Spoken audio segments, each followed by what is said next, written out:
آج مسیحت میں ہم ایک تحریک پاتے ہیں جو کہ طاقت کی تحریک ہے۔ اب خدا کی طاقت عظیم ہے۔ میں کسی بھی طور پر زندہ خدا کی طاقت کو کمتر نہیں گننا چاہتا، کیونکہ ہمارا خدا عظیم اور قادر خدا ہے اور قادر کام کرنے کے قابل ہے، لیکن وہ ایک ایسا خدا ہے جو مصیبتوں کے دوران کام کرتا ہے، اور خدا کی طاقت کے پیغام اور انسان کی مصیبتوں میں ایک توازن ہے، اور وہ ہماری مصیبتوں کو سمجھتا ہے۔ اور جو مجھے دریافت ہوا ہے وہ یہ ہے کہ اکثر اس کی طاقت ہماری مصیبتوں میں ظاہر ہوتی ہے، اور بحالی کا عظیم ترین وقت اکثر تب آتا ہے جب ہم یسوع مسیح پر اپنے ایمان کے لیے مصیبت اٹھاتے ہیں۔ اور میری زندگی کے سخت ترین اوقات میں سے ایک کا تجربہ میں نے کچھ سال قبل کیا۔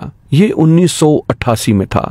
میں ایک ریل گاڑی پر رومانیہ جا رہا تھا، اور جب میں سفر کر رہا تھا ہمیں روکا گیا اور مجھے ریل سے نیچے اتار لیا گیا۔ میری تفتیش کی گئی اور میں تقریباً فوجیوں کے گھیرے میں تھا۔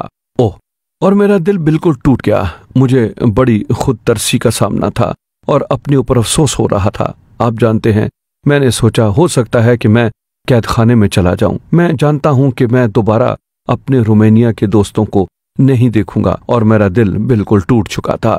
لیکن پھر اچانک کچھ ہوا، اور اسی لمحے میرے دل کے اندر ایمان ابھرنا شروع ہو گیا۔ مجھے ایک چیز کا ادراک ہوا، میں ان کا قیدی نہیں تھا، وہ میرے قیدی تھے۔ انہوں نے میرے ساتھ رکنا تھا، اور میں نے ان کے ساتھ یسوع مسیح کو بانٹنا شروع کیا۔ خدا کی حضوری نے میرے دل کو معمور کیا، اور خدا کی حضوری نے میرے دل کے اندر طاقت ڈال دی، اور یہ ایک شیریں اور حیرت انگیز وقت تھا۔ اور پھر انہوں نے مجھے اس ملک میں واپس بھیج دیا، اور جب میں واپس مغرب میں گیا، میرے لیے رومانیہ کے مسیحیوں کی جانب سے ایک پیغام غیر قانونی طور پر بھیجا گیا تھا، اور اس پیغام میں صرف یہ کہا، سیمی یاد رکھو خدا کا جلال مصیبتوں میں ظاہر ہوتا ہے، دعا کرتے رہو، ہمت نہ ہارو، دعا کرنا مت چھوڑو۔ اور یہ اس قدر سچ ہے کہ خدا کی حضوری ہماری زندگیوں کو معمور کر دے گی۔ کیا یہ نہیں زبور نویس نے زبور 23 باب کی 4 آیت میں لکھا ہے؟ اس نے کہا، خواہ موت کے سائے کی وادی میں سے میرا گزر ہو، میں کسی بلا سے نہیں ڈروں گا،